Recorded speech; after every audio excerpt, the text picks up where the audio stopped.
এখানে নিয়ে এসেছি চিকেন, চিকেনের চিলি চিকেন হবে আজকে, তাই ছোট ছোট পিস করে নিয়ে এসেছি। আর মাছ নিয়ে এসেছি, দেখুন রিঠা মাছ। তো এই মাছের আজকে আমি আদা জিরে বাটা দিয়ে ঝোল করবো, মাখো মাখো ঝোল করবো, বেশি ঝোল না। এই যে পিসগুলো শুধু দেখুন,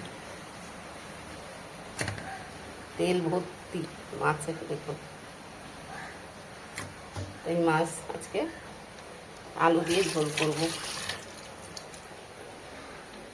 আর এদিকে নিয়ে এসেছি বেগুন, বেগুন পেঁপে ক্যাপসিকাম, চিলি চিকেন করব বলে তাই বেগুন ক্যাপসিকাম আর পেঁপেটা হচ্ছে আমার জন্য সিদ্ধ খেতেই হয়, নয় পেটের আবার আমার গলব্লাডারের অপারেশন আছে, আমি খেয়ে কিছু হজম শক্তি করতে পারি না। তো আমাকে প্রতিদিনই পেঁপেটা খেতে হয়, সিদ্ধ বা ঝোল কিছু না কিছু একটা পেঁপে খেতে হয়, তবে খেয়ে কিছু করতে পারি। তো দেখুন, আর আপনাদের ভালো লাগলে আমার পেজটিকে ফলো করবেন, লাইক করবেন, শেয়ার করবেন, আমার পাশে থাকবেন। অল্প আবার আর একটুখানি দিয়েছি আমি ময়দা, পকোড়াটা যাতে ভালো। আর দিয়ে দেবো ডিম, এই যে ডিম দিয়ে দিলাম, গোলমরিচে সোয়া সস ভিনিগার সব তো দিয়েছি। এবারে আমি ভালো করে ম্যারিনেট করে নেব।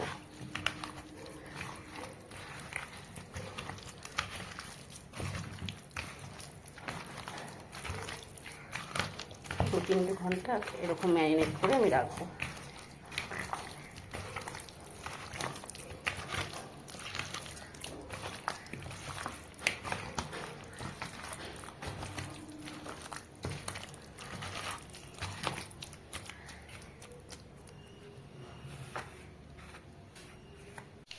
আমার চিলি চিকেন ভাজার জন্য পকোড়াগুলো আমি করে নিচ্ছি। ভাজা হয়ে গেছে, তুলে নেব। আমার ছেলে চিলি চিকেন খেতে ভীষণ ভালোবাসে, আমার ঘরে করে দিলেই ভালো খায়। ওর বাবাও ভীষণ ভালো খায়, আমার বড় ছেলেও ভালো খায়, সবাই ভালো খায় চিলি চিকেনটা ঘরে রুটির সাথে। তো দেখুন আমি কীভাবে করছি। সবাই তো সব পদ্ধতি করে না, আমি আমার পদ্ধতিতে করছি।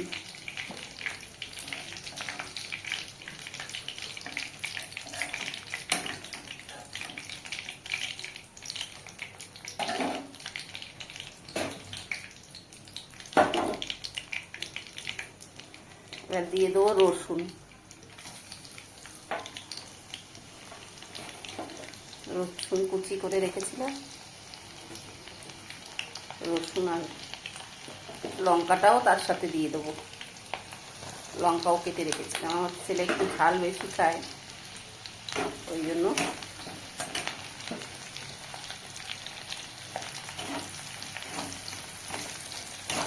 স্পাইসি করে করবো। পকোড়ার তেলই আমি এটা করে নিচ্ছি।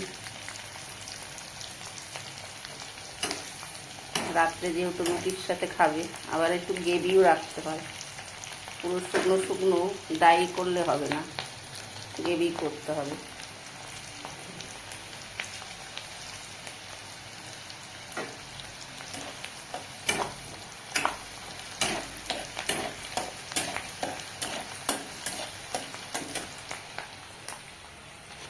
এবার কেটে রাখা পেঁয়াজ, আমি পেঁয়াজগুলো এরকম করে দিয়েছি, আপনারা কী করে দেন বলুন, কমেন্টে জানাবেন।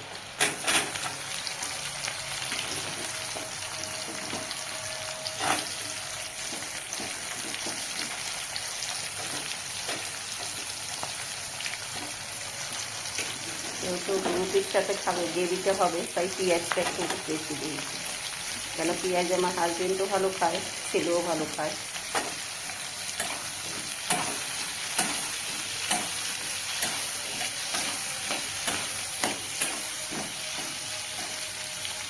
পেঁয়াজটা বেশি ভাজবো না, তাহলে চিলি চিকেনের টেস্টটাই নষ্ট হয়ে যাবে। এবারে আমি এক এক করে সব সসগুলো দিয়ে দেবো। ভিনিগার,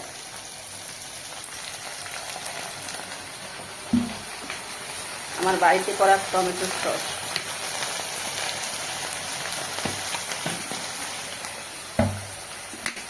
বাড়িতে করা চিলি সস।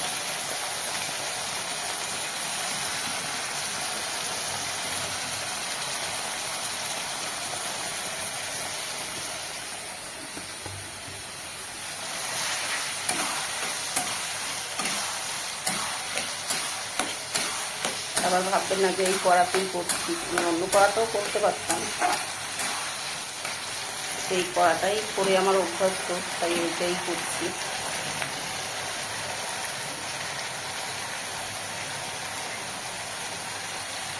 এবার চিকেনগুলো দিয়ে দেবো।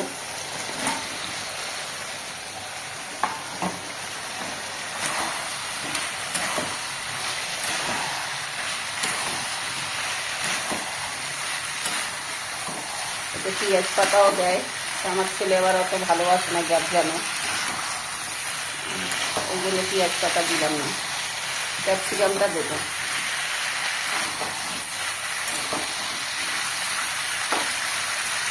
গোলমরিচটা অত ভালো খায় না,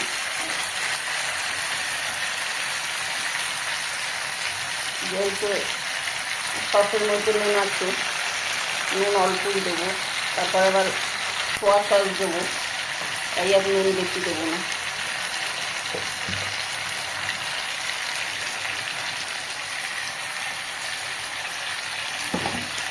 এবার টেস্টের জন্য আমি আর কি মতো ব্যবহার করি না, একটু চিনি ব্যবহার করছি তার বদলে।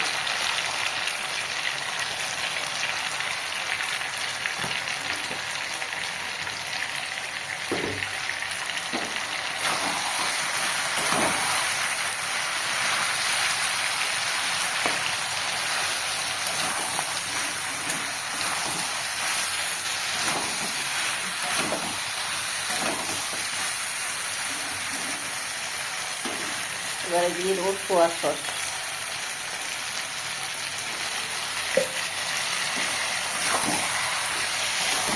সোয়া সসটা দিতে একটু করে কালারটাই চেঞ্জ হয়ে গেল।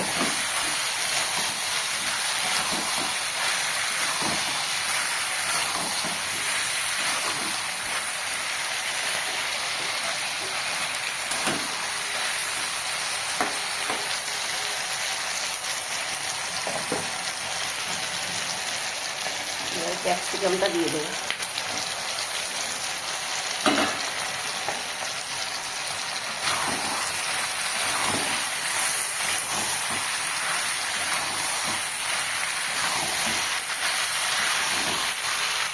এবার কর্নফ্লাওয়ার গুলো জলটা দিয়ে দেবো।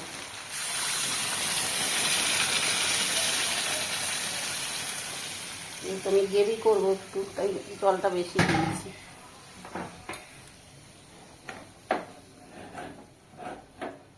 আপনাদের ভিডিওগুলো যদি ভালো লেগে থাকে লাইক শেয়ার কমেন্ট করবেন, আমার পাশে থাকবেন।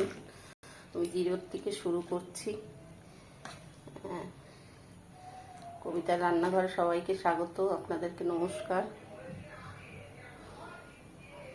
ভিডিওগুলো কেমন হচ্ছে কমেন্টে জানাবেন, অবশ্যই লাইক শেয়ার দিয়ে আমার পাশে থাকবেন প্লিজ। হয়তো আমার ভিডিওগুলো এখনো অতটাও ভালো ফুটিয়ে উঠতে পারেনি বা কিছু, আমি নিজেই বুঝতে পারছি, কেন আমি নতুন, জানি না, করিনি কখনো এই লাইনে, তো নতুন নেমেছি। আস্তে আস্তে আশা করি আপনারা যদি আমার মনের বল জোর করেন, না ভালো ভালো কমেন্ট করলে আমি জানতে পারবো যে হ্যাঁ আমি এই লাইনে করতে পারবো বা এই করবো। আপনারা প্লিজ আপনারা পাশে থাকবেন, সাথে থাকবেন, চলার পথে একসাথেই যাতে চলতে পারি আপনাদেরকে নিয়ে। সুস্থ থাকবেন, ভালো থাকবেন, সবাইকে বলছি। আমার ছোটদের আশীর্বাদ রইল, বড়দের প্রণাম জানাই। প্রথম থেকে শেষ অবধি দেখে একটা সুন্দর জন্য কমেন্ট লাইক শেয়ার করবেন। আমার যদি ভুল হয়ে থাকে তাও জানাবেন। আমি গোলমরিচটা স্কিপ করেছি, আমার ছেলে গোলমরিচ খায় না, তাই আমি গোলমরিচটা দিইনি। তো উপর থেকে গোলমরিচটা দিলে ভালোই লাগতো, একটু পেঁয়াজ পাতা ওইসবও যেন হলে ও খাবে না, এইটাই ক্যাপসিকামটা দিয়েছি, তাই খ্যাচ খ্যাচ খ্যাচ খ্যাচ করবে। তাও ক্যাপসিকামটা একটু বলে টলে খাওয়ানো যায়, কিন্তু ওই সব দিলে একদমই খাবে না। তাই আপনারা প্লিজ মনে কিছু করবেন না।